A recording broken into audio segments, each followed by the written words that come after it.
in your opinion, knowing what you know about the money space, what do you think the financial implications of a workplace where 84% of people are saying that the workplace contributes to things like burnout, depression, and anxiety? Like, what are the financial implications of that? I'm going to give you a personal example, and it's related to alcohol, which was tied to the stress, which was tied to everything else. If I can get this app open. But so I quit alcohol on July 1st, 2020, and I used this app called I Am Sober. And I started tracking. I realized how much money I was spending per month on alcohol, and it was a very high number, and per day, just like the multiple trips and just the going to the store, the time cost. And so we talk about the cost. Since I quit alcohol, I've saved $16,000. Jesus. Wow. And so you think about it, like with alcohol, it's not just the alcohol, it's the food that you buy, it's the things that you shop for, it's everything else that comes along with it.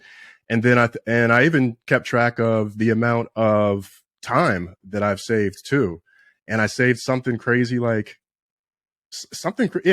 I've saved over 3,500 hours since I've quit. And I factored that because of the time going to get alcohol, the falling asleep on the couch, the waking up in disarray. And so that a lot of that was just because of the underlying trauma, but it was also to numb and suppress the stress that I was feeling on a day-to-day basis. And so again, for me, it was alcohol, but for other people, maybe it's food. Again, they start eating more. Maybe they start going to bed later. Maybe they start withdrawing more. I know for me, like when I get really stressed, like I completely withdraw. And when you're in it, you don't know it, but I can look back and be like, yo, like, wow, like I really do like withdraw from people. And it's not a miserable, like doping around withdrawal. It's just like I'm just alone, or like I haven't talked to, like there was a point before me and my partner lived together where I'd have days where if I didn't work, I'd have days where I didn't talk to like another human being because of that stress. And then another sign is that fear, that angst, that spike in anxiety, like you get on a Sunday night, or when you start feeling that every single morning.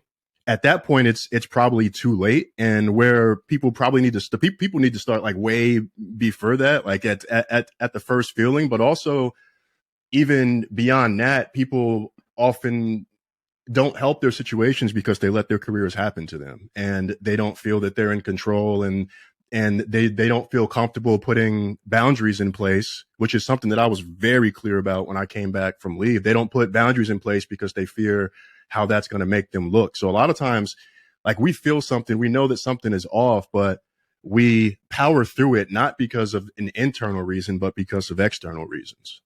Yes.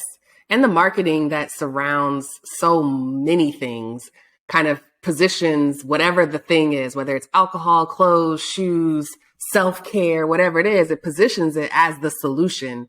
And so to your point, people don't think that this is a side effect. They actually think they're trying to help overcome the stress that they experience during the day. They think that drinking and numbing it off actually helps them be a better partner, or spending an enormous amount on home goods and self-care helps them feel better, when really it's just kind of applying a Band-Aid over the issue and not really addressing the cause of it.